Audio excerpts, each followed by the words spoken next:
Yesus Kristus yang bertahta di dalam kerajaan surga, yang memimpin, melayani, dan mandigani ibadah kami. Kami serahkan pemberitaan firman ini ke dalam tangan Tuhan. Engkau firman yang menjadi daging, Engkau firman yang kekal, berbicaralah kepada kami. Urapi hamba-Mu, urapi kami semuanya. Dalam nama Tuhan Yesus Kristus kami berdoa. Amin. Salam damai sejahtera bagi kita semuanya. Sebelum kita masuk dalam pemberitaan firman, saya akan mengumumkan, ya harusnya ini saya umumkan hari Jumat tapi kelupaan, ya. Jadi begini, berkaitan dengan Natal Desember 2025, ya, yang kemarin ditanyakan sama Pak Agus Eko itu dari kepolisian, tanya ada Natalan apa tidak gitu toh. Saya katakan tidak ada Natalan, ya. Jadi berkaitan dengan Natal Desember 2025 ibadah seperti biasanya, ya, makan agak pantas dikit, ya. Kalau tadinya kerupuk mungkin diganti kerupuk jatah loro, jatahnya jadi 4, ya. Kemudian persembahan satu orang 50.000, ya. Anak sekolah minggu 25.000. Saya enteng-enteng itu selama Natalan kan ini. Makanya Natalannya biasa saja, ya, tidak ada Natal sekolah minggu, tidak ada balon, tidak ada macam-macam. Natalannya biasa saja, yang penting ibadah. Karena tanggal 26, 27 kan sudah persiapan kemana? Ke Melkos, ya. Jadi urunannya yang dewasa berapa tadi? 50.000. Sekolah minggu 25.000. Bukan berarti wah aku nak Natalan kan untuk jajan sekolah minggu, aku sekolah minggu, bukan, ya. Sekolah minggu betulan cah cilik-cilik, ya. Kemudian ini mestinya sudah diperintahkan lama tapi saya sih legat-legot, ya. Donasi untuk anjing, ya. Program dari Tuhan Adonai bisa berwujud uang.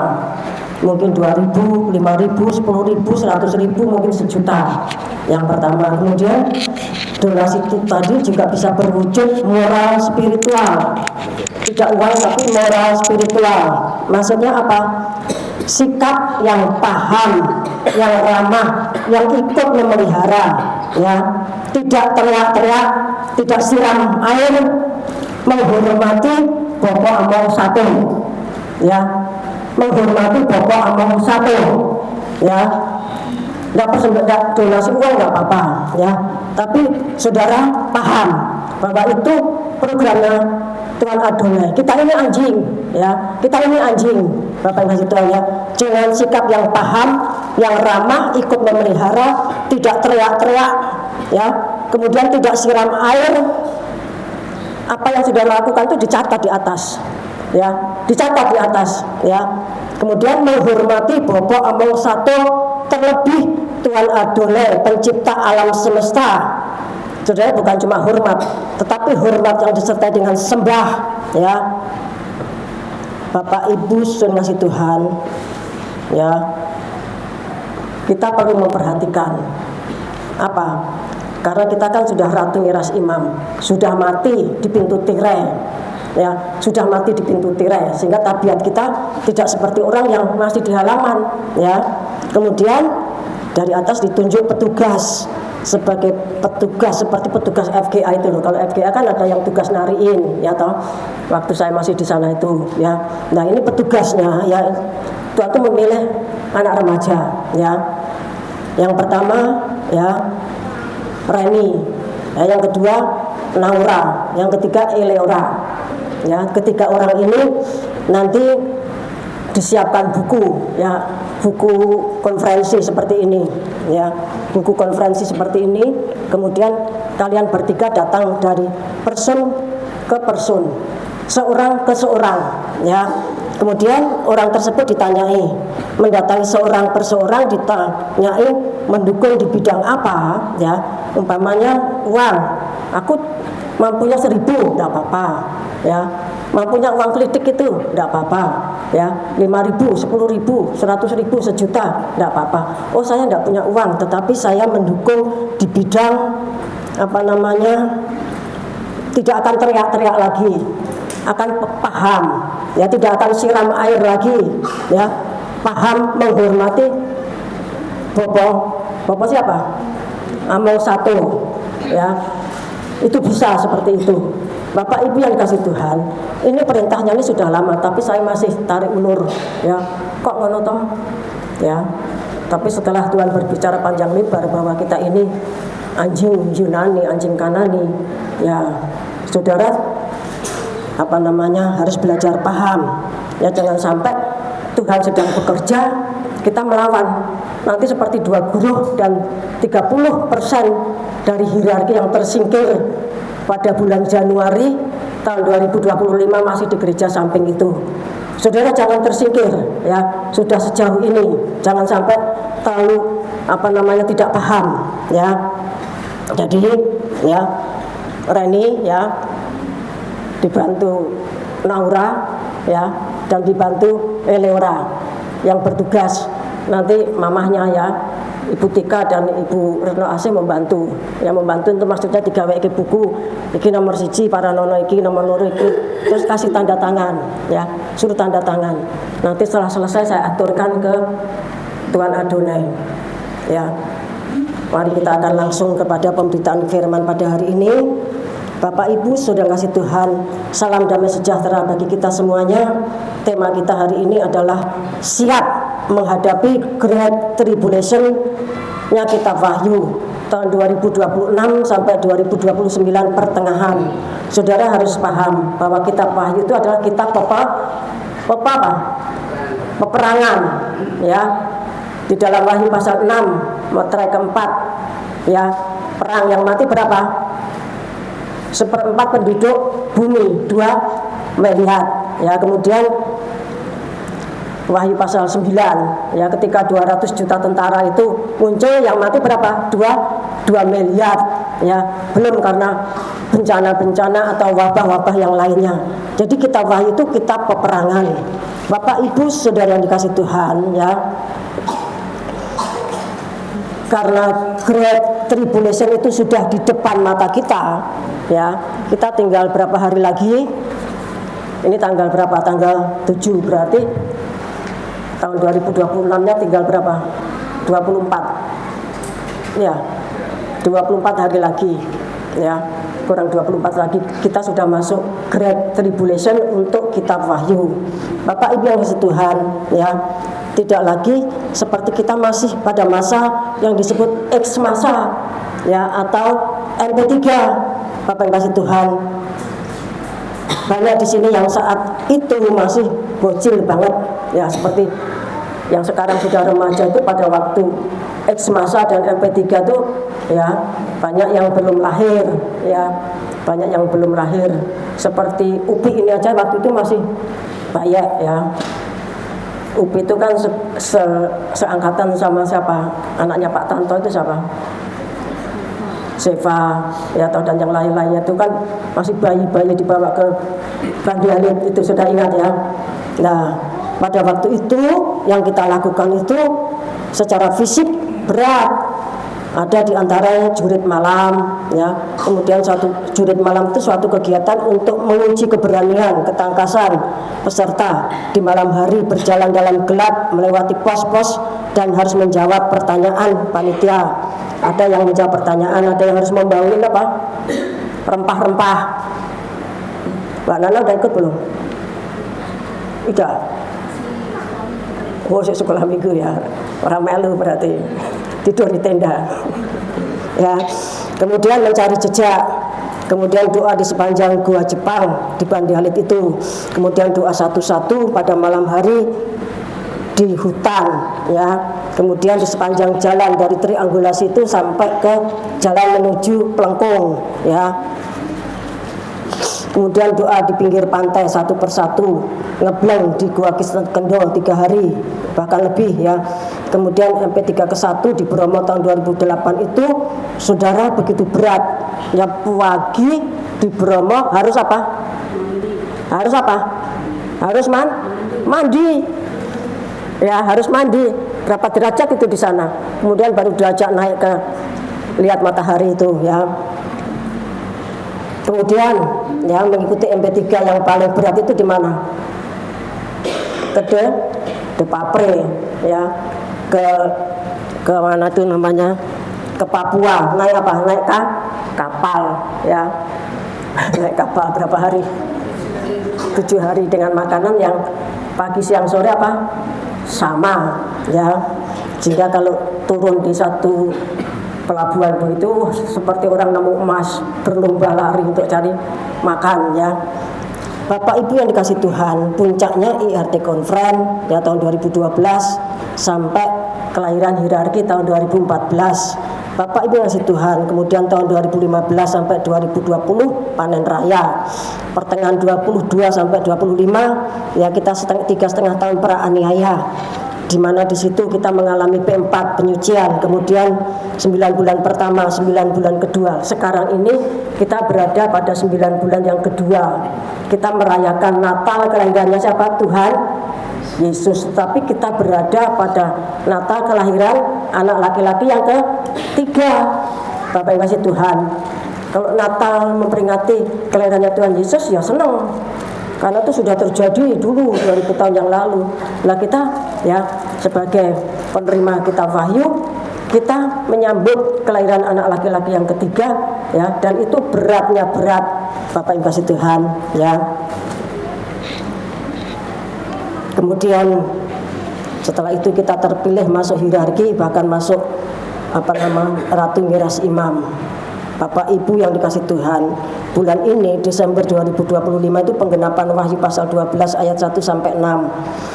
Kalau saudara ingat ya, kunci yang diberikan kepada saudara untuk menghadapi Wahyu pasal 12 ayat 1 sampai 6 itu pangreksa rajut aling Bardomayo sab 5. Ya, pangreksa rajut aling Bardomayo sab 5. Sebab itu dibuka kembali dan itu kita terapkan terus sampai nanti kita di Melkos dan seterusnya. Sebentar lagi kita masuk 1 Januari 2026, berarti sudah masuk Great Tribulation-nya kitab Wahyu. Bapak Ibu saudara kasih Tuhan, perlu saudara ketahui ya, ada Great Tribulation-nya kitab Wahyu. Itu untuk goyim, jetun liar, untuk Kristen pada umumnya, memeluk, bahkan pemeluk pengajaran kitab Wahyu 13 November tahun 87, di mana kita masih bergerak sampai 29 pertengahan. Jadi ada Great Tribulation-nya kitab Wahyu, ada Great Tribulation-nya apa? Israel. Great Tribulation-nya Israel itu bersamaan dengan dunia, seluruh dunia. Nah itu waktunya Great Tribulation-nya Israel. Itulah sahabat yang ke berapa? 70. Bapak yang kasih Tuhan. Karena apa?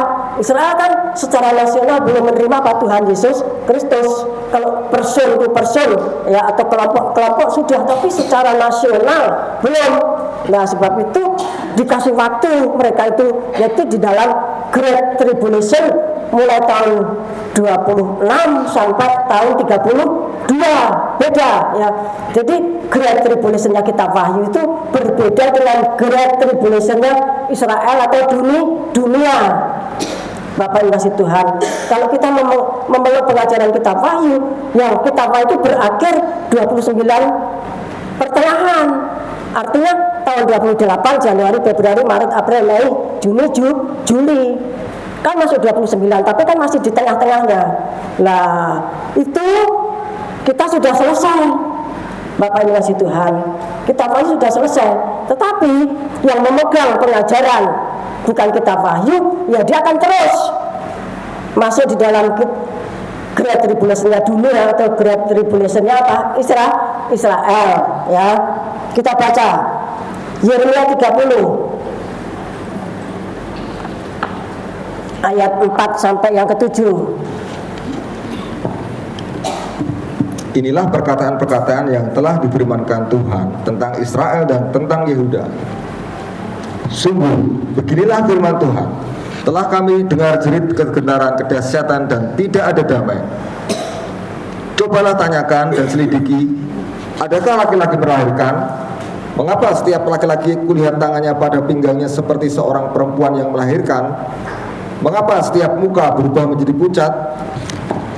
Hei, alangkah hebatnya hari itu, tidak ada taranya. Itulah waktu kesusahan bagi Yakub, tetapi ia akan diselamatkan daripadanya. Ya, terima kasih. Itulah kesusahan bagi siapa? Ya, Yakub. Kesusahan bagi Israel. Itulah sahabat ke berapa tadi? Ke-70. Ya, sahabat yang ke-70. Satu sahabat itu dihitung 1 tahun. Berarti kalau ya satu sahabat itu dihitung 7 tahun. Ya berarti satu sahabat itu sama dengan 7 tahun. Itu adalah waktu kesusahan bagi Yakub. Sengsaranya itu seperti perempuan yang melahirkan. Nah, tetapi ini yang melahirkan apa? Bukan perempuan tapi siapa? Laki-laki. Bapak kasih Tuhan, kalau perempuan melahirkan kan wis biasa. Dua anak siji, kapok lombok, ya toh. Jadi 2 anaknya, jadi 3. Tetapi kalau laki-laki kan belum pernah melahirkan. Artinya kesusahan itu sangat apa? Kesusahan itu sangat dahsyat sekali. Itulah 7 tahun masa antikris untuk Israel dan untuk dunia. Bapak Ibu yang kasih Tuhan. Tetapi untuk kitab Wahyu itu berakhir pada 29 pertengahan. Ya, 1 Tesalonika pasal 5 itu dikatakan kita yang percaya pada Tuhan Yesus Kristus itu bukan tidak ditetapkan untuk ditimpa murka, ya. Berarti kita itu cuma 3,5 tahun, 26 sampai 29. Tapi ini bukan masa yang ringan, ini masa yang berat. Waktunya Lucifer itu melakukan rekrutmen. Lucifer, iblis, ya setan dan nabi palsu itu melakukan rekrutmen. Sebab itu Bapak Ibu ngasih Tuhan, saya sudah katakan sejak hari Jumat. Hari Jumat itu merupakan intro. Kalau saudara membuat skripsi, tesis atau disertasi itu merupakan pendahuluan, ya, atau introduce, ya. Kita tidak akan bicara tentang Yeremia 30 ayat 7 tadi, ya.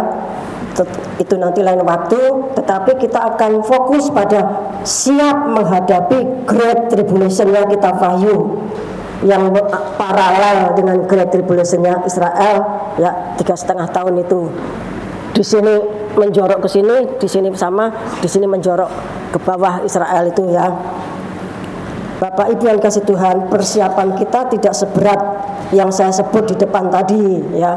Sudah tidak akan saya bawa ke Gua Jepang jejer-jejer, nanti Mbak Enok, ya, di sini terus di sini Nathan, ya toh, di sini Nana, di sininya Bu Christine, di sininya Mbak Deno. Tidak, saya mau dibawa ke Gua Jepang di Bandi Alit.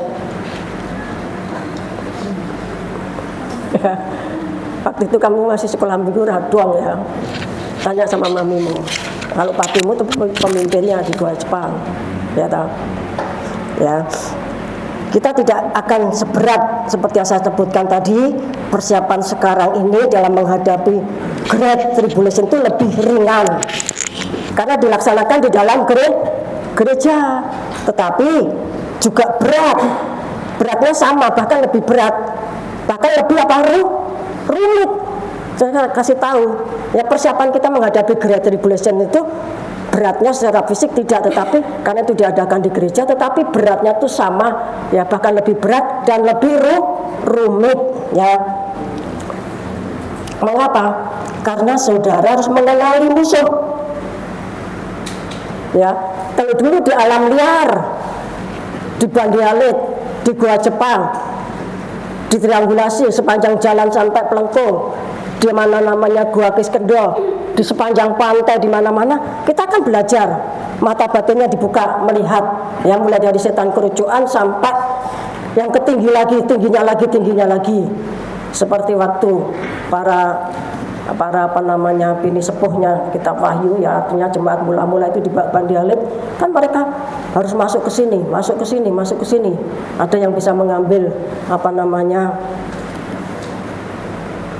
yang di sini itu ya, permata, ya toh.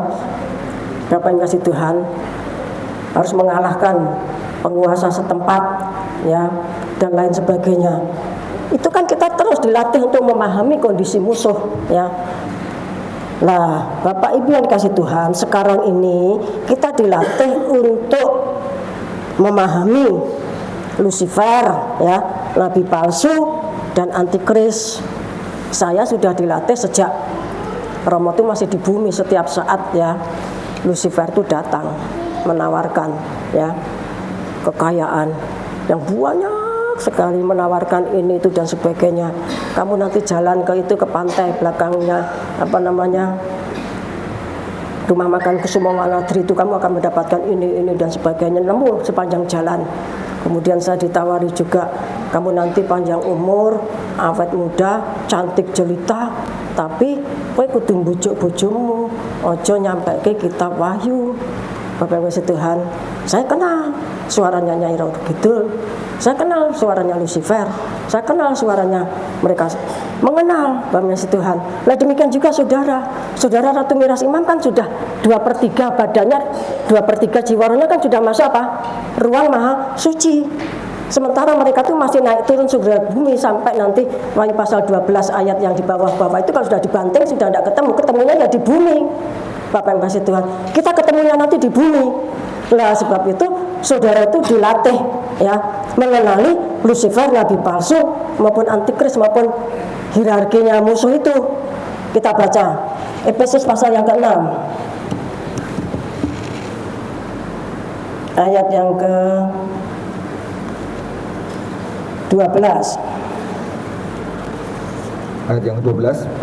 Karena perjuangan kita bukanlah melawan darah dan daging, tetapi melawan pemerintah-pemerintah, melawan penguasa-penguasa, melawan penghulu-penghulu dunia yang gelap ini, melawan roh-roh jahat di udara. Ya, jadi kita harus tahu.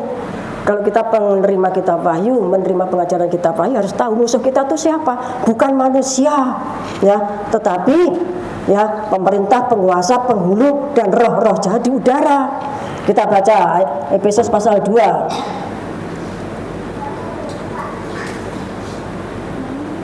ayat 1 dan seterusnya.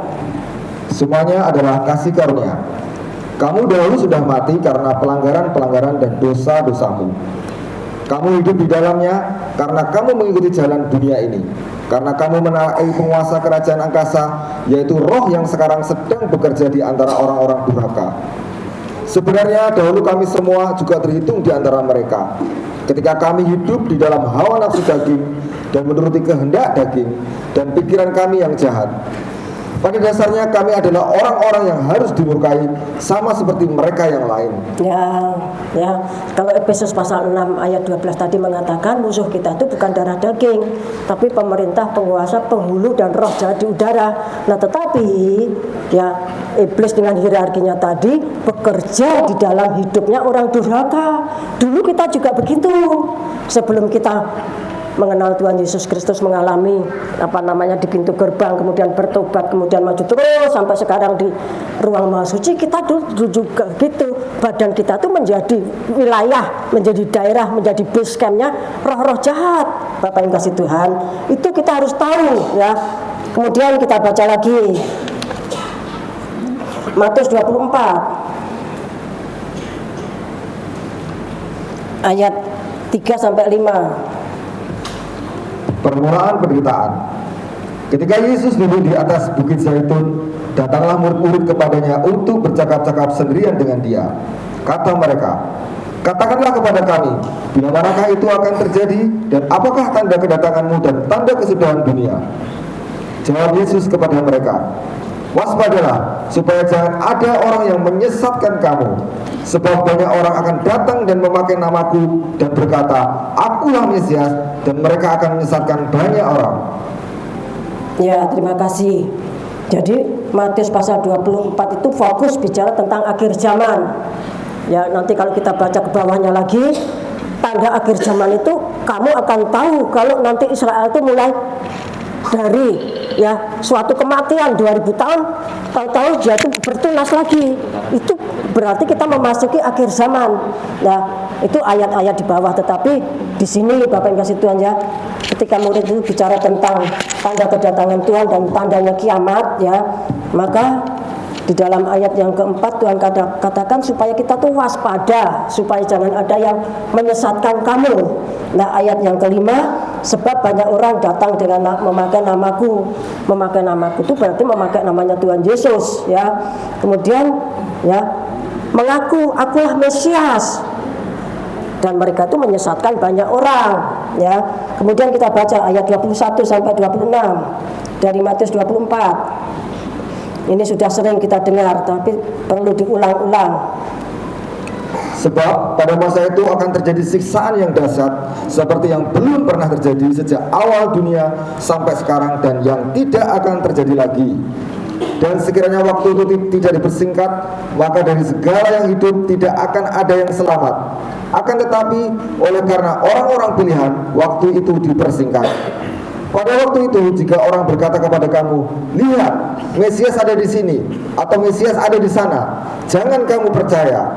Sebab Mesias-Mesias palsu dan nabi-nabi palsu akan muncul, dan mereka akan mengadakan tanda-tanda yang dahsyat dan mukjizat-mukjizat, sehingga sekiranya mungkin mereka menyesatkan orang-orang pilihan juga. Sampai ayat 26. Camkanlah, aku sudah mengatakan terlebih dahulu kepadamu. Jadi apabila orang berkata kepadamu, lihat ia ada di padang gurun, janganlah kamu pergi ke situ. Atau lihat ia ada dalam bilik, janganlah kamu percaya. Ya, jadi di dalam satu pasal yaitu Matius 24 ini sampai 4 kali disebutkan, ya. Ayat 5, ayat 23, ayat 24, kemudian ayat 26. Sampai Tuhan mengatakan, camkanlah, aku sudah mengatakannya kepadamu terlebih dahulu kepadamu, ya. Camkanlah itu artinya ingat baik-baik, masukkan ke dalam hati dan pikiran secara mendalam, perhatikan dengan sungguh-sungguh tentang Mesias palsu ini. Bapak Ibu yang kasih Tuhan, ayat 26 dikatakan tadi, ya. Jadi apabila orang berkata kepadamu, lihat ia ada di padang gurun. Ada di padang gurun, ya. Kalau kita membaca padang gurun itu menurut Wikipedia, ya, itu menunjuk pada ekstremis Islam dari Timur Tengah. Ya, jangan saudara pikir, ya, orang Islam itu juga menantikan Mesias. Tapi Mesiasnya dia yang disebut apa? Mahdi, ya. Tapi itu juga disebut Mesias. Kemudian, ya, ia ada di dalam bilik. Bilik itu, ya, tempat orang meditasi, ya, tempatnya orang meditasi. Bilik itu sama dengan chambers, tempat para rahib meditasi. Bapak yang kasih Tuhan, mereka juga punya Mesias. Bapak yang kasih Tuhan. Jadi kalau ada orang ngomong, ya, Mesiasnya ada di padang gurun, kamu jangan ke sana. Mesiasnya ada di dalam bilik, ya, sedang meditasi, kamu jangan ke sana. Karena Mesias itu nanti akan memancar dari timur ke barat. Bapak Ibu yang kasih Tuhan. Jadi, ya, supaya ini dicamkan. Jadi menjelang kedatangan Tuhan, nanti banyak hamba-hamba Tuhan kaliber. Ayo diperhatikan, rasa kucir rambut sih, ya. Nanti dikucir di rumah, ya. Gue tak foto loh.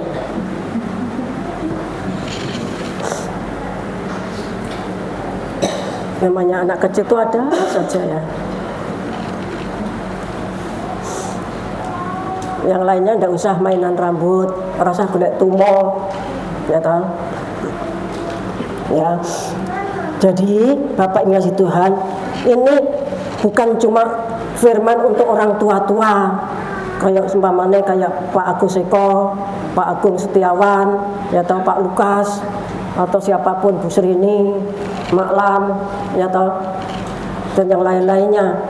Justru tahun-tahun ini akan banyak dihadapi oleh anak muda. Karena ini nanti pengajaran itu nanti akan masuk di dalam kurikulum, Bapak yang kasih Tuhan, ya, akan masuk di dalam kurikulum anak sekolah. Nanti mulai tahun 26 itu sudah beda lagi.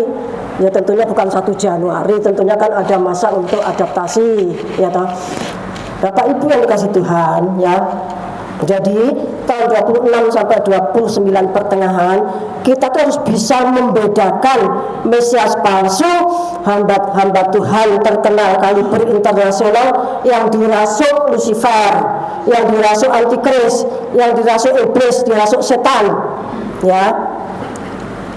Sehingga mereka itu disebut nabi palsu atau penyihir. Nah, penyihir itu sakti enggak? Penyihir itu sakti enggak? Sakti. Saya pernah nonton soal tukang sihir itu, namanya apa lupa ya. Loh, itu sakti banget, bisa membangkitkan orang mati, ya toh. Nah, Bapak yang kasih Tuhan, mereka itu disertai dengan tanda-tanda yang dahsyat, dengan mujizat-mujizat yang bisa menyesatkan orang pilihan. Orang pilihan di atas pilihan itu siapa?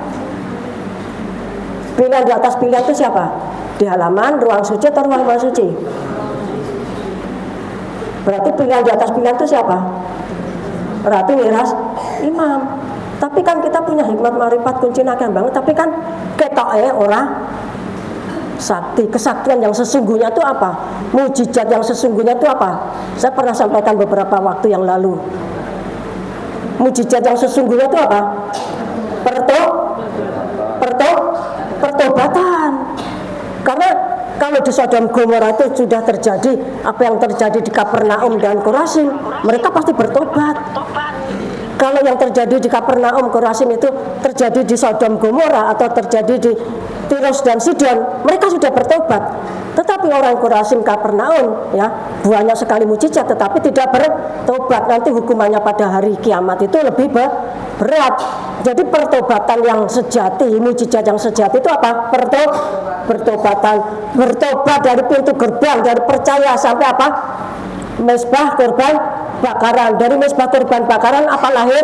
Lahir baru. Dari lahir baru masuk apa? Pintu kemah. Kemudian kemana? Setia dengan pengajaran kitab Wahyu. Kemudian menjadi saksi, hidupnya murni. Kemudian apa? Hidup dalam penyembahan. Kemudian perbaikan tirai, menjadi Ratu Miras Imam. Itu mujizat tertinggi, Bapak yang kasih Tuhan. Kalau ada di antara saudara di sini ya ini keguyonan ya, dagelan ya. Kalau ada saudara di sini, saudara kan paling suka kalau apa? Yang cewek sukanya apa? Sukanya apa? Ujuk-ujuk ya. Ujuk-ujuk tiba-tiba saudara itu dilamar anak presiden Korea ngono. Wah, ajaib enggak? Ajaib.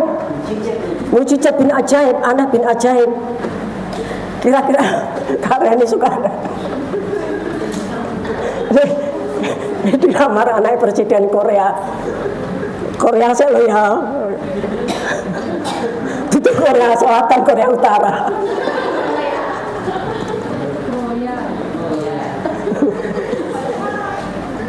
Kira-kira itu ajaib enggak? Kalau sampai terjadi seperti itu ajaib enggak, Mbak Deno? Nah, saudara itu dilamar sama Tuhan Yesus Kristus menjadi Ratu Miras Imam. itu ajaib bukan? Mujizat bukan? Miracle bukan? Ajaibnya ajaib. Nah, itu harus disyukuri, Bapak yang kasih Tuhan ya. Harus disyukuri. Saya tidak berdoa saudara yang lamar anak presiden Korea loh ya. Cuma dagelan ini ya. Supaya anak muda tuh wah Korea opa-opa gitu. Opa itu bukan berarti di sini kan opa Paulus enggak ada, adanya kan opa Lukas. Ya, bukan itu maksudnya. Ya. Opa itu artinya apa? Apa artinya? Apa nah? Hah? Anak laki-laki? Hah? Gak kerungu? Mas, mana? Oh, mas ya toh. Tak gitu toh. Atau abang gitu kalau di tempatnya Mbak Dino ini toh. Ya toh. Kan ada Abang Gerson ya toh. Nah, Bapak yang kasih Tuhan ya. Itu mujizat bukan? Saudara jadi Ratu Miras Imam itu mujizat bukan? Ayo dijawab. Mujizat, sekalipun harus apa? Pikul salib setiap hari, menanggung 9 penderitaan salib. Orang di duit saben dino duitnya pasti gajian ya Mbak Dino. Ya, sekalipun sengsara itu mujizat. Nah nanti Bapak yang kasih Tuhan, nanti kalau pada zaman antikris nanti sudah diiming-imingi. Kau kan dengan hikmat marifat. Kau kan orang bisa menyembuhkan ya. Nyembuhkan orang sakit, nyembuhkan orang pilek saja tidak bisa. Ya toh. Nyembuhkan orang pilek saja tidak bisa. Nek tawurui iki lho. Mantranya iki ngene iki lho. Nanti sudah akan ada loh mantranya Lucifer itu. Ada. Orang kalau yang masuk neraka itu dia punya mantra untuk memohon sesuatu kepada Lucifer itu ada mantranya. Ada mantranya. Bapak yang kasih Tuhan. Orang di neraka itu tidurnya itu di batu. Mangannya ke apa? Saya tahu makannya orang di neraka. Tahu enggak? Makannya itu daging orang yang mati yang masuk neraka. Nah kalau tidak ada orang mati, ya tentu dia bikin goro-goro supaya banyak orang mati masuk neraka. Ya, supaya banyak orang mati masuk neraka, dagingnya itu dimakan. Jadi jatahnya orang yang tinggal di neraka sana. Saya kan kenal sama Lucifer. Lucifer ada cerita. Ya tentu di situ ada Tuhan Yesus Kristus. Nek Tuhan Yesus Kristus ora wani, Bapak Yesus tidak berani. Ya, tapi tubuhnya orang yang percaya pada Tuhan Yesus itu sempurna. Kita baca 1 Tesalonika 5 ayat 23.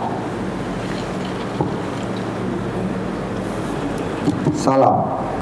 Semoga Allah damai sejahtera menguduskan kamu seluruhnya, dan semoga roh, jiwa, dan tubuhmu terpelihara sempurna dengan tak bercacat pada kedatangan Yesus Kristus Tuhan kita. Nah, jadi orang yang percaya kepada Tuhan Yesus Kristus itu rohnya, jiwanya, dan tubuhnya apa? Sempurna, tak bercacat celah. Tapi kalau orang yang masuk neraka itu begitu masuk dagingnya itu jadi makanannya penduduk di sana.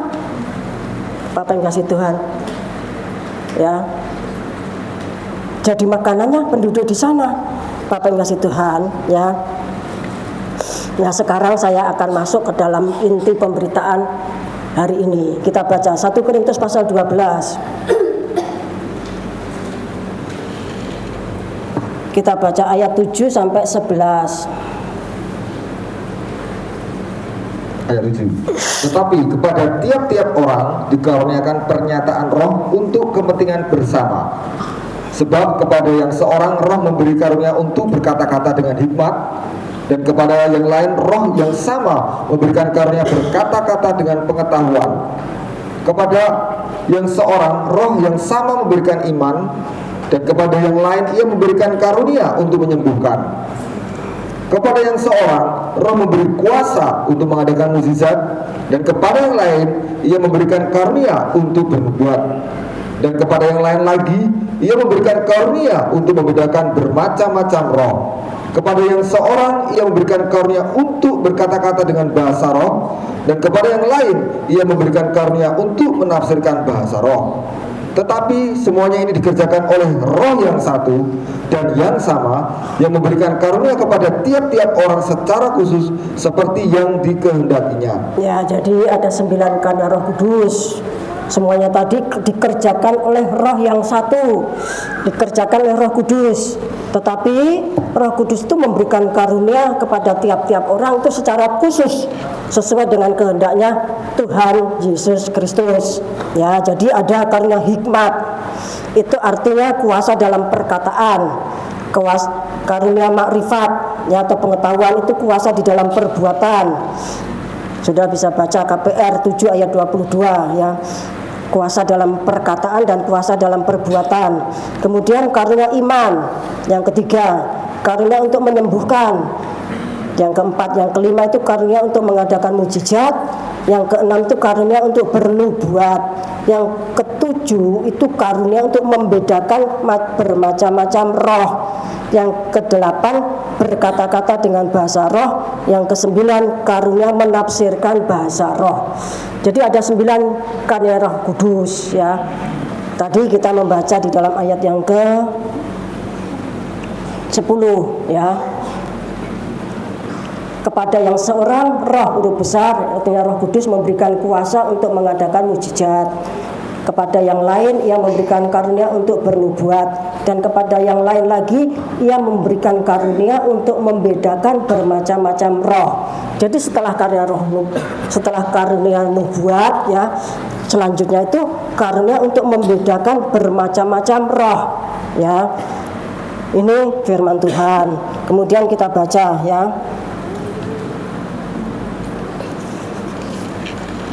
Nubuatannya Nabi Agabus, KPR 11 ayat 28.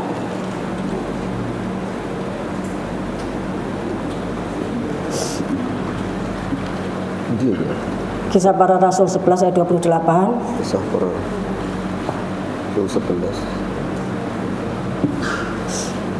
Seorang dari mereka yang bernama Agabus bangkit, dan oleh kuasa roh ia mengatakan bahwa seluruh dunia akan ditimpa bahaya kelaparan yang besar. Hal itu terjadi juga pada zaman Claudius. Pada zaman Claudius, ya. Ini nubuatan dari Nabi Agabus, ya. Kemudian kita baca selanjutnya KPR pasal 21 ayat yang ke-8 sampai 14.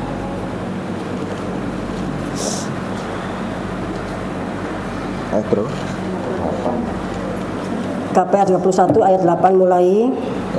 Pada keesokan harinya kami berangkat dari situ dan tiba di Kasirea. Kami masuk ke rumah Filipus, pemberita Injil itu, yaitu satu dari ke-7 orang yang dipilih di Yerusalem, dan kami tinggal di rumahnya. Ya, ini perjalanannya Rasul Paulus, ya. Dia tiba di tempatnya Filipus, itu salah satu dari 7 tua-tua sidang yang dipilih dalam Kisah Para Rasul awal-awal itu. Ayat 9. Filipus mempunyai 4 anak darah yang beroleh karunia untuk bernubuat. Nah, Filipus ini salah satu dari 7 pembela sidang itu punya 4 anak perempuan, ya, yang punya karunia untuk bernubuat. Terus setelah beberapa hari kami tinggal di situ, datanglah dari Yudea seorang nabi bernama Agabus. Ia datang pada kami lalu mengambil ikat pinggang Paulus. Sambil mengikat kaki dan tangannya sendiri ia berkata, demikianlah kata Roh Kudus, beginilah orang yang mempunyai ikat pinggang ini akan diikat oleh orang-orang Yahudi di Yerusalem dan diserahkan ke dalam tangan bangsa-bangsa lain. Terus sampai ayat 14. Mendengar itu kami bersama-sama dengan murid-murid di tempat itu meminta supaya Paulus jangan pergi ke Yerusalem. Tetapi Paulus menjawab, mengapa kamu menangis dan dengan jalan demikian mau menghancurkan hatiku? Sebab aku ini rela bukan saja untuk diikat, tetapi juga untuk mati di Yerusalem oleh karena nama Tuhan Yesus. Karena ia tidak mau menerima nasihat kami menyerah dan berkata, jadilah kehendak Tuhan. Nah, ini Nabi Agabus yang bernubuat di dalam KPR 11 tadi, ya, bicara tentang bencana kelaparan. Dia diutus Tuhan, Bapak yang kasih Tuhan, untuk datang ke tempatnya Filipus, di mana di sana ada 4 anak perempuannya, ya, yang bernubuat. Kemudian datanglah Nabi Agabus yang bernubuat di dalam Kisah Para Rasul 11 tadi. Dia mengambil ikat pinggangnya Paulus, kemudian dia mengatakan bahwa orang yang punya ikat pinggang ini nanti akan diikat dan diserahkan, ya, ketika dia berangkat ke Yerusalem. Nah, kemudian semua orang yang ada di rumah tersebut menasehati Rasul Paulus, kamu jangan berangkat ke sana, nanti kamu ada ancaman, ada bahaya, ditangkap sama orang Yerusalem. Apa jawab Paulus? Aku ini melayani Tuhan bukan cuma takut ditangkap, mati pun saya tidak apa-apa. Nah, karena tekadnya tadi, akhirnya orang, Bapak yang kasih Tuhan, Rasul Paulus tetap berangkat ke Yerusalem, dah. Berangkat kan? Kan justru dari sana, dari Yerusalem dia sampai kemana? Ke Roma, keliling-keliling sampai ada Kisah Para Rasul, ada 14 surat itu. Karena apa? Rasul Paulus tidak takut, Bapak yang kasih Tuhan, ya. Ini firman Tuhan. Bagaimana saudara memaknai, ya, kalau saudara punya keberanian seperti Rasul Paulus, jangankan kok cuma ditangkap, mati saja saya tidak masalah kok. Nah, kalau saudara itu sudah seperti itu, saudara bisa melanglang jagat, ya, sudah bisa melanglang jagat. Tapi kalau takut-takut, ya jangan, ya. Jadi Bapak yang kasih Tuhan, kita juga melihat, ya, orang bernubuat itu, ya, juga ngerti struktur, ngerti hierarki, ya. 4 anak gadisnya Filipus tadi, dia kan juga punya karunia nubuat. Tetapi ketika Nabi Agabus yang dari Yudea, ya, dari Yerusalem itu datang, ya, 4 anaknya Filipus itu diam, Bapak yang kasih Tuhan, artinya ngerti hierarki ya. Kemudian kita baca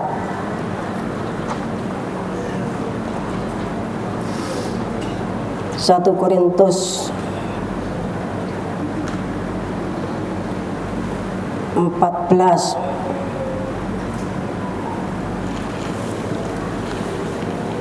ayat yang ke 12. 1 Korintus 14 ayat 12. Demikian pula dengan kamu memang berusaha untuk memperoleh karunia-karunia roh, tetapi lebih daripada itu, hendaklah kamu berusaha mempergunakannya untuk membangun jemaat. Jadi semua karunia Roh Kudus itu untuk membangun jemaat, untuk membangun tubuh Kristus. Ada 9 karunia Roh Kudus, ya, mulai dari hikmat, ma'rifat, ya, dan seterusnya tadi, ya, itu untuk membangun tubuh Kristus, ya. Jadi Bapak kasih Tuhan, Roh Kudus memberikan karunia untuk membedakan bermacam-macam roh, ya, roh huruf besar atau huruf kecil tadi. Kembali ke 1 Korintus pasal 12 ayat 10, ya, yang bagian tengah Mas Nathan, untuk membedakan bermacam-macam. Korintus 12 ayat 10. Dan kepada yang lain, ia memberikan karunia untuk membedakan bermacam-macam roh. Roh huruf besar atau huruf kecil? Huruf kecil, ya, berarti di dalam orang bernubuat itu bisa yang masuk itu apa? Roh huruf kecil. Bapak yang kasih Tuhan, bisa roh huruf kecil, ya.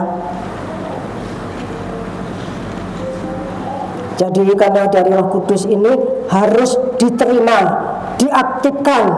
Saudara harus di dalam urapan Roh Kudus supaya tidak terjadi apa?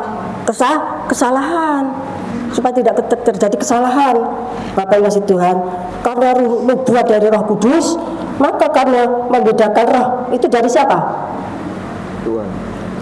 Karunia nubuat dari Roh Kudus, sehingga karunia membedakan roh huruf kecil itu dari siapa? Dari Roh Kudus, karena ada 9 toh. Semua digunakan sebagai persiapan menghadapi Great Tribulation, kitab Wahyu tahun 2026 sampai 27 pertengahan. Kita akan baca nubuat terbesar itu apa? Wahyu pasal yang ke-19.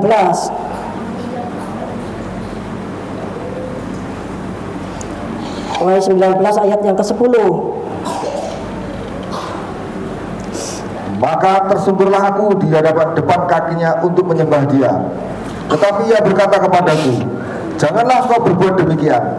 Aku adalah hamba sama dengan engkau dan saudara-saudaramu yang memiliki kesaksian Yesus. Sembahlah Allah, karena kesaksian Yesus adalah roh nubuat. Ya, jadi kesaksian Yesus itu adalah roh nubuat, ya. Kalau kita bernubuat itu haruslah mengagungkan, ya, perbuatan dari Tuhan Yesus Kristus, seperti 4 Injil itu, seperti PLPB itu, Bapak yang kasih Tuhan, ya. Kesaksian Yesus adalah roh nubuat. Kemudian saya beritahu juga, kalau di sini banyak bintang film, ya. Banyak bintang film. Ada, ya, tahu enggak bintang film? Tahu enggak bintang film? Alat peraga, ya. Di sini banyak alat peraga, ya. Itu kalau di dalam dunia entertainment itu apa? Bintang film, selebritis, ya. Nah, sebagai alat peraga itu harusnya seperti apa? Karena di sini banyak yang akan dipakai Tuhan. Bapak yang kasih Tuhan, sebagai alat peraga itu harus seperti apa? Kita baca Filipi pasal 2 ayat yang ke-5 sampai 7. Ayat yang kelima. Hendaklah kamu dalam hidup bersama menaruh pikiran dan perasaan yang terdapat juga dalam Kristus Yesus, yang walaupun dalam rupa Allah tidak menganggap kesetaraan dengan Allah itu sebagai milik yang harus dipertahankan, melainkan telah mengosongkan dirinya sendiri dan mengambil rupa seorang hamba dan menjadi sama dengan manusia. Ya, jadi sebagai alat peraga di sini banyak yang dipakai Tuhan, apalagi waktu masih di sana itu ya hampir semuanya dipakai Tuhan. Sekalipun kadang-kadang ya cuma sebentar, seperti contohnya ya Mbak Deno, Pak Pratman, Mas Nathan, ya kemudian Bu Christine, ya Dewi Puspita, Ibu Tut, ya Tut Pratman ini, kemudian Tut Pujiana, ya semuanya hampir semua dipakai Tuhan, ya hampir semuanya dipakai Tuhan, ya Ibu Dewi, Bu Susi, ya Bu Sari, ya Marta, hampir semuanya dipakai Tuhan. Pakai kasih Tuhan. Nah, sebagai alat peraga itu haruslah seperti Tuhan Yesus mengosongkan diri. Jadi waktu dipakai itu betul-betul jiwa rohnya itu dibawa pergi. Ya, harus kosong. Bapak yang kasih Tuhan, harus kosong. Sudah tidak boleh mempersiapkan, wah aku kok pengen dipakai Tuhan, aku tak mau kitab iki. Terus aku ngomongin koyo iki. Enggak bisa itu. Bapak yang kasih Tuhan. Enggak bisa. Kemudian sudah mempersiapkan catatan, ya nanti aku akan bicara seperti ini. Itu bukan alat peraga. Alat peraga itu harus mengosongkan diri, harus kosong, ya harus kosong, Bapak Ibu sekalian, ya. Sedangkan Tuhan Yesus saja ketika dia tuh Allah turun ke bumi, dia tidak pamer-pamer, dia tuh aku tuh di sana rumahku seperti ini, ya nanti gagal dalam pemakaian Tuhan. Dia kan harus datang sebagai manusia yang papa, yang menanggung dosanya seluruh umat manusia. Wong dosa ki ya elek, wong dosa ki ya apa? Banyak apa? Kesusahannya. Wong dosa ki ya miskin. Bapak Ibu Tuhan. Nah, itu sebagai alat peraga tuh harus kosong, plong. Ya harus kosong. Ya. Dia harus betul-betul pergi, ya. Kemudian harus mengalami penyucian. 2 Timotius pasal 2. 2 Timotius pasal 2 ayat 19. Ayat 19. Tetapi dasar yang diletakkan Allah itu teguh, dan materinya ialah Tuhan mengenal siapa kepunyaannya, dan setiap orang yang menyebut nama Tuhan hendaklah meninggalkan kejahatan. Dalam rumah yang besar bukan hanya terdapat perabot dari emas dan perak, melainkan juga dari kayu dan tanah. Yang pertama dipakai untuk maksud yang mulia, dan yang terakhir untuk maksud yang kurang mulia. Jika seorang menyucikan dirinya dari hal-hal yang jahat, ia akan menjadi perabot rumah untuk maksud yang mulia. Ia dikuduskan, dipandang layak untuk dipakai tuannya, dan disediakan untuk setiap pekerjaan yang mulia. Bapak Ibu kasih Tuhan, sebagai alat peraga itu bebannya berat. Sebab itu ya, saya tuh berdoa. Saya sudah sampaikan pada saudara hari Jumat ya, saya itu mau menanggung apa yang terjadi atas alat peraga, biarlah saya ya. Tapi Tuhan katakan itu tidak akan terjadi. Ini cuma pembelajaran. Pembelajaran itu apa? Nanti kalau kita tuh masuk ya di dalam kegerakan besar akhir zaman 26 sampai 29 pertengahan, kita tuh sudah bisa bedakan. Karena Mesias palsu itu kan nanti akan muncul. Itu pendeta gede loh. Pendeta kaliber internasional. Tapi tentunya bukan Ratu Miras Imam, dan tentunya tidak suka kitab Wahyu. Karena kita kan sesat. Ya toh? Nah, saudara mendengarkan itu supaya saudara itu jangan sampai apa? Karena sekiranya mungkin orang pilihan pun akan apa? Terseret. Bapak yang kasih Tuhan, orang pilihan itu kan Ratu Miras Imam akan terseret kalau sudah tidak dididik. Nah, ini pembelajarannya ke Bapak yang kasih Tuhan, ya sebagai alat peraga itu kalau saudara sudah mengosongkan diri, maka ketika saudara didapuk tahu enggak saudara? Tahu enggak didapuk itu bahasa Jawa? Didapuk itu hanya kepilih, ditunjuk ya sebagai tokoh antagonis ataupun sebagai tokoh protagonis. Sudah saya terangkan kemarin, tokoh antagonis itu tokoh yang jahat, yang melawan, yang menentang. Tokoh protagonis itu tokoh utama, biasanya baik dan pahlawan ya. Jadi nanti di antara saudara itu akan dipakai Tuhan.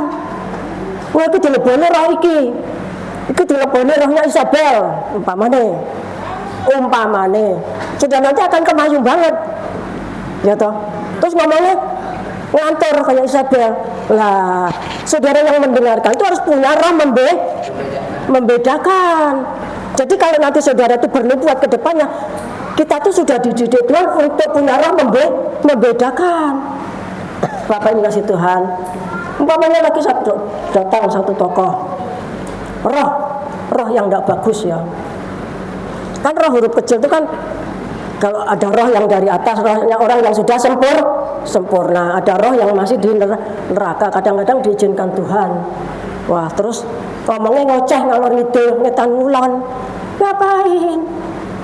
Dengan suara yang centil begitu, kamu ikat kita wahyu, kau kan sengsara terus dah. Udah tahu duit tau, bayar Natalan selawe ra iso. Apa namanya melu? Apa namanya Natalan yang melkos? Janjimu 10 juta kayak piye? Iso bayar po? Melu aku. Bapak kalau begitu kan ketok banget, ya toh? Ketok banget. Wah ini bukan roh orang benar, tetapi roh yang dari mana? Dari neraka. Saudara semua jemaat tak kandani. Nanti kalau ada orang bernubuat, saudara harus bisa membedakan roh. Paham? Membedakan roh itu ajaran saya apa ajaran Alkitab? Alkitab. Itu persiapan untuk masuk tahun 26. Langkah saudara punya dulurnya hamba Tuhan terkenal banget. Terus ternyata dipakai dia Mesias huruf besar loh. Tetapi seperti Matius 4 likur mau. Saudara kan mesti gua aja melukan. Oh, peserta kayak itu dulurku kayak. Itu namanya di dalam bernubuat ada apa? Ras diskriminasi. Di dalam bernubuat itu ya tidak boleh Bapak yang kasih Tuhan ya. Kalau kita sudah dipakai Tuhan, tidak boleh ada yang namanya ras diskriminasi, kemudian kekeluargaan, kemudian kesukuan, kemudian kepacaran. Tahu tidak? Karena hubungan pacar, ya. Kemudian saudara ngawur, tidak mau membedakan roh. Ya saudara ini terseret dalam masa antikris. Bapak ngasih Tuhan.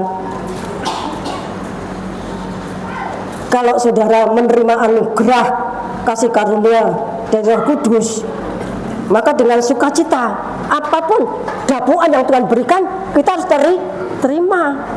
Ya. Lukas pasal 17 ayat 10.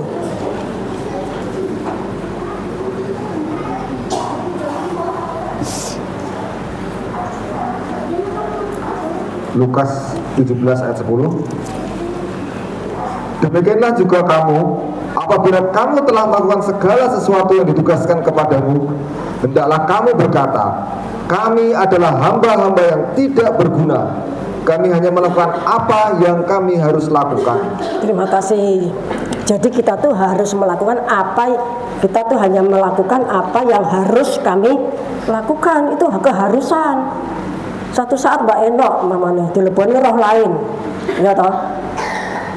Kita kan harus sudah apa? Membedakan roh. Engkau roh itu tersuruh Batman itu ngamuk-ngamuk. Nggak boleh. Nana terus marah-marah. Itu tuh bukan roh lain. Nggak boleh nanti marah-marah. Mas Nathan nanti marah-marah. Karena apa? Kekeluargaan. Mbak Enok terus nanti Mas Agus ki melu marah-marah. Marta melu marah-marah kan dulure. Ya toh. Nah aku apa namanya berbesanan sama Makin. Ya toh, biarpun sudah tidak ada, saya kan berbesanan sama Makin itu. Dia batal Mas Agus. Ya toh. Nah jadi nanti di dalam karena Roh Kudus itu tidak boleh ada ras diskriminasi. Tidak boleh karena ikatan kekeluargaan, ikatan kesukuan, kemudian saudara ngamuk karepen dhewe. Itu namanya tidak tahu karyanya Roh Kudus. Hari Jumat sudah saya sampaikan, Mas Vanner ini, wah dia sebentar lagi jadi gembala loh. Di Pekanbaru atau Rio itu? Hah? Rio sama Pekanbaru itu sama? Rio sama Pekanbaru itu sama enggak? Sama. Podo karo Wates karo Kulon Progo gitu ya. Itu sebentar lagi nanti ditahbis jadi gembala di Rio Pekanbaru. Ya. Tapi kalau bisa itu kamu beli ya. Itu murah kok. Beli gigi. Nanti dia di sana. Dari Jogja, ya toh. Kok kurang ganteng karena kok ompong. Nabung nanti ya, beli gigi. Karena nggak minta Pak Lukas nanti dibelikan itu. Ya, jadi Bapak Ibu saudara Tuhan, setelah karya Roh Kudus, yaitu karya Roh Nubuat, maka yang di bawahnya apa? Membedakan roh, Bapak Ibu Tuhan. Jadi nanti kita semuanya tuh kalau ada yang bernubuat, entah itu Bu Eno, entah itu Denok, entah itu nanti Mas Yosef, atau Mas Nathan, atau mungkin Guntur, atau Bu Dewi Puspita, atau Pak Agung, atau Pak Agus Eko, ya, atau Pak Lukas, atau Bu Dewi, atau siapapun kita di sini, kita punya tugas apa? Membedakan roh. Tapi kalau sudah seperti itu ya disimpan di dalam hati. Orang terus nanti terjadi apa? Kasak kusuk menimbulkan perpecahan. Bapak yang kasih Tuhan. Kan tadi karya-karya tadi untuk membangun tubuh Kristus, untuk mewujudkan kerukunan. Kalau saudara, kayak kita kok selegenje ya. Ya sudah simpan aja.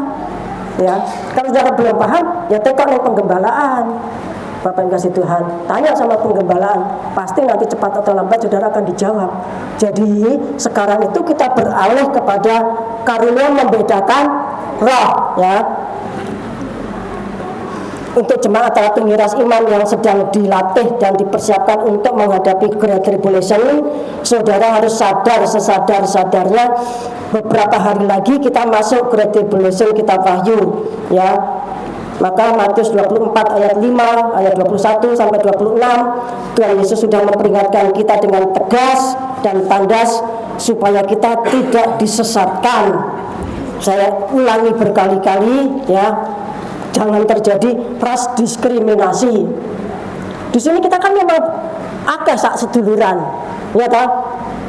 Engkau Mbak Denok satu saat dipakai roh lain, ya. Kita semuanya menilai. Tidak boleh nanti Grace terus ngamuk, Karen ngamuk, apa mana itu kakak yang tinggi besar itu ngamuk awal diantemnya itu kabeh. Tidak boleh, ya, tidak boleh, Bapak Yesus Tuhan, ya.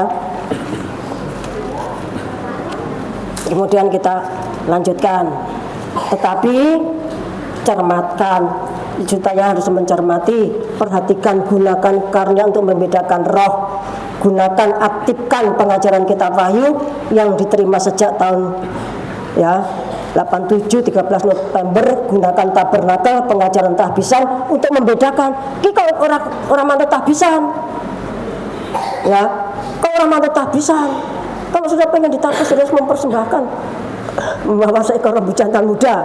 Ayo keliru. Tukiwan lagi lowe angel ya toh. Nah, kalau seperti itu ya keliru, Bapak Yesus Tuhan, ya. Tidak sesuai dengan tahbisan. Kemudian tidak sesuai dengan pengajaran kitab Wahyu, tidak sesuai dengan tabernakel. Saudara tidak usah sungguh-sungguh di halaman pun saudara nanti akan dipelihara. Tidak ada untuk Kristus belah uang, tidak ada. Itu roh kudus atau roh jahat? Roh jahat, Bapak Yesus Tuhan. Di halaman itu tempat yang nyaman. Nanti di sana banyak, wah, berkatnya berlimpah-limpah. Ngapain saudara susah-susah perbaikan tirai? Jadi ratu miras imam begini. Itu kira-kira roh kudus atau roh lain?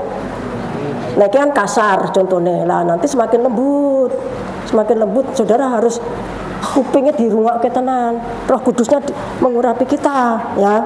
Ingat, ya, jabatan ratu miras imam itu, ya, bersifat kekal apa cuma sebulan 2 bulan?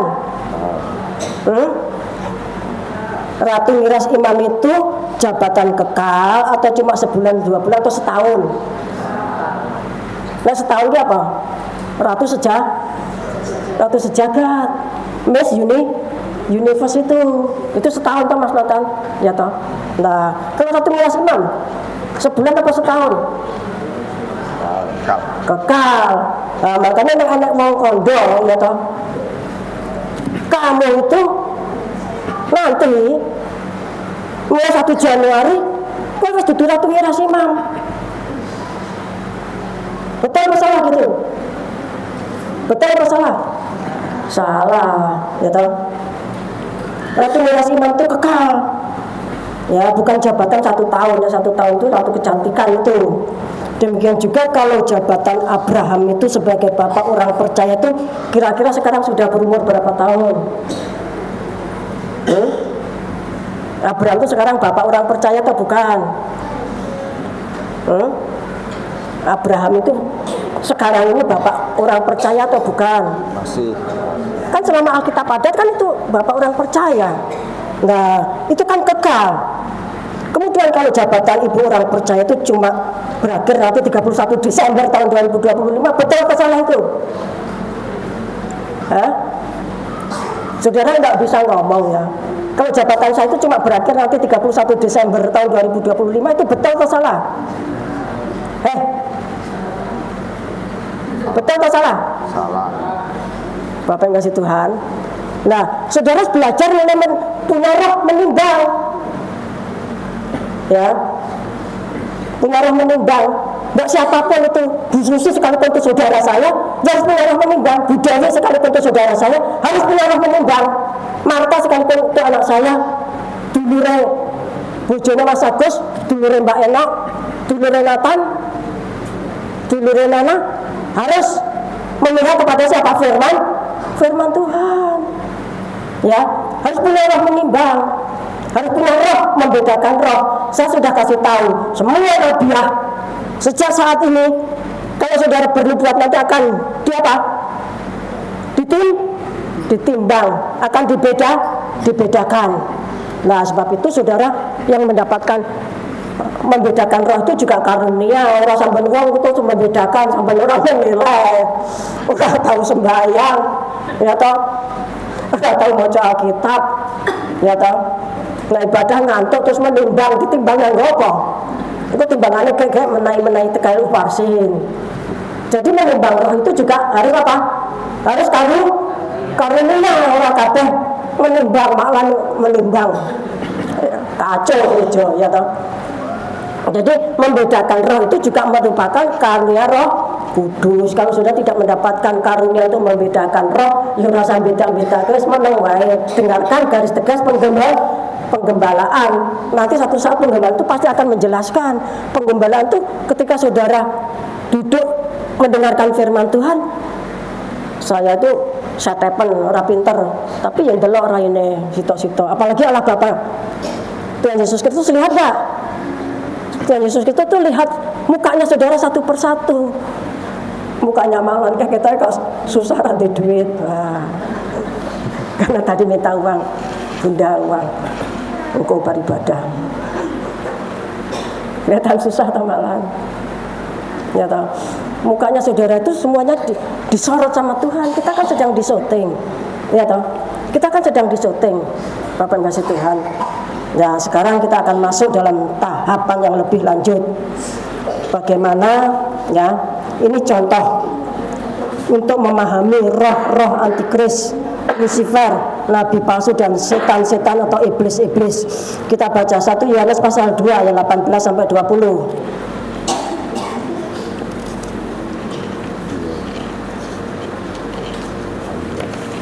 Antikristus. Anak-anakku, waktu ini adalah waktu yang terakhir. Dan seperti yang telah kamu dengar, seorang antikristus akan datang. Sekarang telah bangkit banyak antikristus.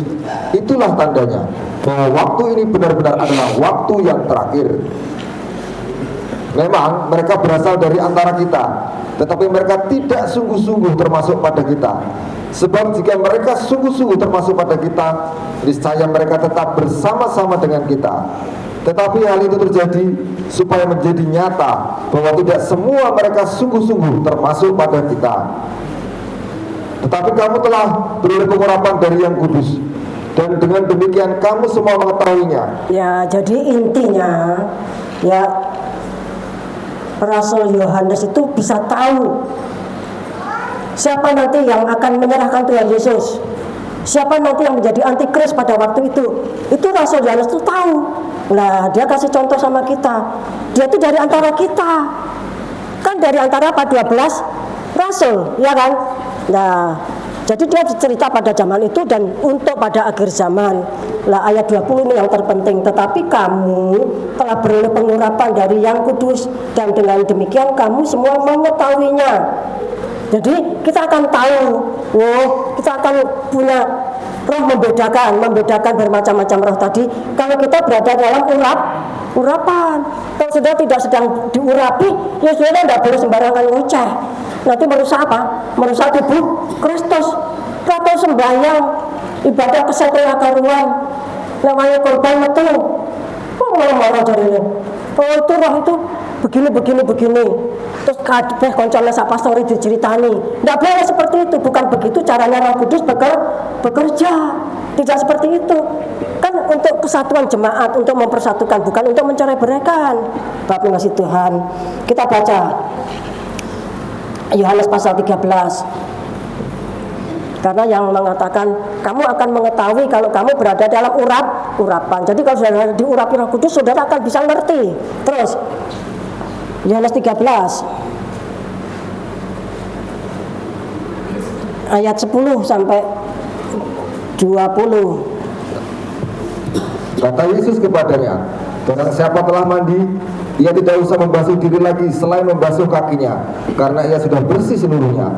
Juga kamu sudah bersih, hanya tidak semua, sebab ia tahu siapa yang akan menyerahkan dia. Karena itu ia berkata, tidak semua kamu bersih.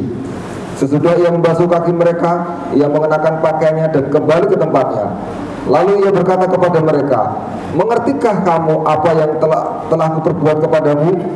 Kamu menyebut aku guru dan Tuhan, dan katamu itu tepat, sebab memang aku guru dan Tuhan. Jadi, jikalau aku membasuh kakimu, aku adalah Tuhan dan gurumu, maka kamu pun wajib saling membasuh kakimu. Sebab aku telah memberikan suatu teladan kepada kamu, supaya kamu juga berbuat sama seperti yang telah kuperbuat kepadamu. Aku berkata kepadamu, sesungguhnya seorang hamba tidaklah lebih tinggi daripada tuannya, ataupun seorang utusan daripada dia yang mengutusnya. Jika kamu tahu semua ini, maka berbahagialah kamu jika kamu melakukannya. Bukan tentang kamu semua aku berkata. Aku tahu siapa yang telah kupilih, tetapi haruslah genap nas ini. Orang yang makan rotiku telah mengangkat tumitnya terhadap aku. Aku mengatakannya kepadamu sekarang juga sebelum hal itu terjadi, supaya jika terjadi, kamu percaya bahwa akulah dia. Aku berkata kepadamu, sesungguhnya barang siapa menerima orang yang telah kuutus, ia menerima aku, dan barang siapa menerima aku, ia menerima dia yang mengutus aku. Ya, jadi pada saat pembasuhan kaki murid-murid itu, Tuhan Yesus itu secara tersamar itu berbicara tentang siapa yang akan menyerahkan dia. Tapi murid-muridnya itu rondong, belum paham. Ya, sekarang kita baca ayat yang ke 21 mulai. Yesus memperingatkan Yudas. Setelah Yesus berkata demikian, ia sangat terharu malah bersaksi, aku berkata kepadamu, sesungguhnya seorang di antara kamu akan menyerahkan aku. Murid-murid itu memandang seorang kepada yang lain, mereka ragu-ragu siapa yang dimaksudnya. Ya, jadi Tuhan Yesus itu langsung berkata, ya, aku berkata kepadamu, sesungguhnya seorang di antara kamu akan menyerahkan aku. Lah murid-murid itu ya memandang seorang kepada yang lain, mereka belum paham. Terus seorang di antara murid Yesus, yaitu murid yang dikasihinya, bersandar dekat kepadanya di sebelah kanannya. Ya, Tuhan Yesus itu ada seorang murid yang dikasih oleh Tuhan. Dia tuh kalau sedang kumpul tuh bersandar bersandar dekat kepadanya di sebelah kanannya, selalu bersandar di dadanya di sebelah kanannya. Ya, terus Kepada murid itu Simon Petrus memberi isyarat dan berkata, tanyalah siapa yang dimaksudkannya. Nah, kepada yang bersandar di dadanya tadi itu siapa? Rasul Yohanes, tapi dia kan tidak menyatakan siapa dirinya. Ya, kalau di dalam bahasa teologi Bapak Ibu Kasih Tuhan itu disebut sandi asmo. Nama yang disandikan, tidak diakui secara terus terang, ya, sebagai satu kerendahan hati, ya. Lah Petrus langsung tanya, memberi syarat sama yang bersandar di dadanya Tuhan itu, tanyakan siapa dia. Terus ayat 25, murid yang duduk dekat Yesus itu berpaling dan berkata kepadanya, Tuhan, siapakah itu? Nah, Rasul Yohanes langsung bertanya, Tuhan siapakah itu? Jawab Tuhan gimana? Jawab Yesus, dialah itu yang kepadanya aku memberikan roti sesudah aku mencelupkannya. Sesudah berkata demikian ia mengambil roti, mencelupkannya dan memberikannya kepada Yudas anak Simon Iskariot. Nah, setelah Tuhan mengambil roti, Bapak Ibu kasih Tuhan, sama Tuhan dikasihkan kepada siapa? Kepada siapa? Kepada Yudas anak Simon Iskariot. Ayat 27 perhatikan. Dan sesudah Yudas menerima roti itu, ia kerasukan iblis. Maka Yesus berkata kepadanya, apa yang hendak kau perbuat, perbuatlah dengan segera. Ya, Bapak Ibu kasih Tuhan, kalau sudah membaca ini merinding tak? Ngenes enggak? Satu dari antara 12 murid Tuhan Yesus sudah ajar 3,5 tahun macam-macam, ya tak? Kemudian ketika kakinya dibasuh, ikut juga dibasuh. Tuhan Yesus sudah mulai berbicara. Nah, kemudian Tuhan Yesus mulai terus terang, ya, seorang di antara kamu nanti yang akan menyerahkan aku. Bapak Ibu kasih Tuhan, kalau terjadi suatu peristiwa dahsyat itu biasanya selalu ada apa? Pelaku dari dalam, ya. Seorang dari antara kamu nanti akan menyerahkan aku. Lalu semuanya bingung. Aku Tuhan, apakah aku Tuhan? Apakah aku Tuhan? Nah, di situ di dalam Injil ini, kalau Injil lain beda lagi ceritanya. Yohanes Rasul itu bersandar di dadanya Tuhan Yesus. Ya, memang dia kalau kita lihat dari urutan surat, ya, suratan Yakobus itu bicara tentang apa? Iman. Suratan Petrus harap. Suratan Yohanes kasih. Berarti Rasul Yohanes itu orang yang mengasihi Tuhan tapi juga dikasih oleh Tuhan. Itulah sebabnya dia menerima pewahyuan. Nah, itu kepada Yohanes Rasul itu Tuhan Yesus berkata, ya, ayat 24 saya baca ulang, kepada murid itu Simon Petrus memberi isyarat dan berkata, tanyalah siapa yang dimaksudkannya. Ayat 25, murid yang duduk dekat Yesus itu berpaling dan berkata kepadanya, kepada Tuhan, Tuhan siapakah itu? Ayat 26 jawab Yesus, dialah itu yang kepadanya aku memberikan roti sesudah aku mencelupkannya. Jadi sudah Tuhan mencelupkannya terus diberikan kepada orang itu. Perhatikan, sesudah aku mencelupkannya. Sesudah berkata demikian ia mengambil roti, mencelupkannya dan memberikannya kepada Yudas anak Simon Iskariot. Dan sesudah Yudas menerima roti itu ia kerasukan iblis. Ayat 27, maka Yesus berkata kepadanya, apa yang hendak kau perbuat, perbuatlah dengan segera.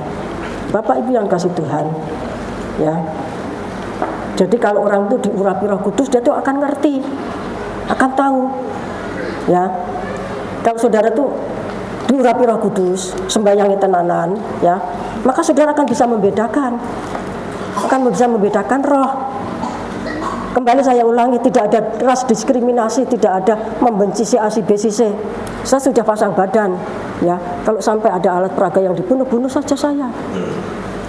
Karena semuanya saya lahirkan sejak tahun 84 di Gandean sana sampai sekarang. Jadi bukan hal main-main, Bapak yang kasih Tuhan. Demikian juga dari pelajaran ini, ya. Di situ ada Tuhan Yesus. Di situ ada 12 murid. Ya. Iblis langsung masuk kepada siapa? Yudas. Di situ ada Tuhan Yesus, Bapak yang kasih Tuhan. Ya, di situ ada Tuhan Yesus. Begitu dikasih roti, malah justru langsung apa? Langsung dirasuk. Sebab itu ini untuk semuanya, Bapak Ibu ngasih Tuhan ya.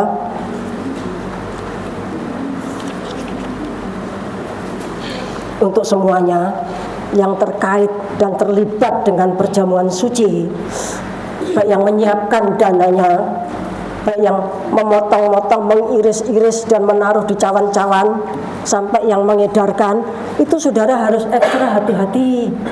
Harus ekstra hati-hati. Ya, harus ekstra hati-hati. Jangan saudara anggap perjamuan suci itu suatu barang murahan yang saudara bisa hina seenaknya sendiri. Saudara nanti kualat.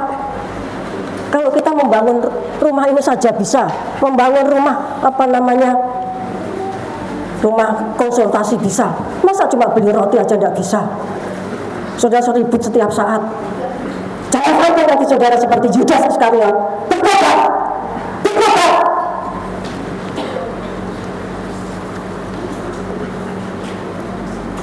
Kita baca 1 Korintus pasal 11. Dan jangan juga saudara itu menaiki tangga untuk menengok-nengok apa yang sudah dipersembahkan jemaat.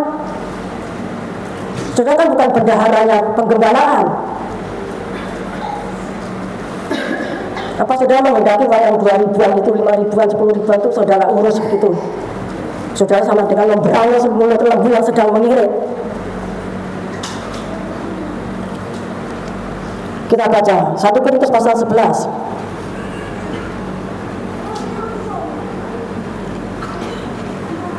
Ayat 23 dan seterusnya. Sebab apa yang telah kuteruskan kepadamu telah aku terima dari Tuhan, yaitu bahwa Tuhan Yesus pada malam waktu ia diserahkan mengambil roti, dan sesudah itu ia mengucap syukur di atasnya, ia memecah-mecahkannya dan berkata, inilah tubuhku yang diserahkan bagimu, perbuatlah ini menjadi peringatan akan aku. Demikian juga ia mengambil cawan, sesudah makan ia berkata, cawan ini adalah perjanjian baru yang dipertekan oleh darahku. Perbuatlah ini setiap kali kamu minumnya menjadi peringatan akan daku. Sebab setiap kali kamu makan roti ini dan minum cawan ini, kamu memberitakan kematian Tuhan sampai ia datang. Jadi, barang siapa dengan cara yang tidak layak makan roti dan minum cawan Tuhan, ia berdosa terhadap tubuh dan darah Tuhan. Karena itu, hendaklah tiap-tiap orang menguji dirinya sendiri, dan baru sesudah itu ia makan roti dan minum dari cawan itu. Karena barang siapa makan dan minum tanpa mengakui tubuh Tuhan, ia mendatangkan hukuman atas dirinya. Sebab itu banyak di antara kamu yang lemah dan sakit, dan tidak sedikit yang meninggal. Kalau kita menguji diri kita sendiri, hukuman tidak menimpa kita. Tetapi kalau kita menerima hukuman dari Tuhan, kita dididik supaya kita tidak akan dihukum bersama-sama dengan dunia. Karena itu, saudara-saudara, ya terima kasih sampai 32. Bapak Ibu sudah ngasih Tuhan ya, daging darah kita itu tidak dimakan setan, tetapi disempurnakan karena kita makan tubuh dan darahnya Tuhan. Injil Yohanes pasal 6. Barang siapa makan dagingku dan minum darahku, kalau ia mati akan dibangkitkan, tetapi kalau ia hidup akan hidup kekal. Itu semuanya sumber keselamatan kita itu dari salib. Salib itu diwujudkan kita peringati setiap saat melalui perjamuan suci. Sebab itu saudara pada pelayanan perjamuan suci, mulai dari yang menyiapkan Ibu Ruth Pujiana ya, Ibu Sebua, harus semakin sembahyang dalam urapan Roh Kudus. Ya demikian juga yang mengurus untuk memberikan uang untuk mengurus perjamuan suci, juga dengan hati yang suci dan murni, dengan hati yang tulus, dengan hati yang baik. Ya, bagaikan mempersiapkan tubuh dan darah Tuhan. Bapak Ibu yang kasih Tuhan, demikian juga kita semuanya yang makan tubuh dan darah Tuhan haruslah dengan menganggap kalau itu tubuh Tuhan, bukan roti itu saudara menilai, oh iki roti ini mesti sari roti, oh iki roti Borobudur, oh iki roti parsley, ini roti mana. Sudah tidak boleh menilai seperti itu. Kalau sudah menilai, oh ini roti ini, tidak ada manfaatnya, tidak usah ikut perjamuan suci. Karena sudah nanti akan dikutuk Tuhan, mulai dari lemah, sakit, mati. Bapak yang kasih Tuhan, semuanya harus bertobat. Kalau anak kecil yang masih ikut, sudah juga harus kasih tahu ya. Apalagi kita yang sudah tua-tua harus dengan penuh hormat, tidak usah menilai-menilai. Ini roti dari toko apa, wah ini paling soko Superindo ini, soko apa namanya, Mirota. Berdosa kita pada darah Tuhan. Kiranya saudara bisa memahami ya. Tuhan Yesus Kristus memberkati. Kita akan mempersembahkan pujian, setelah itu perjamuan suci.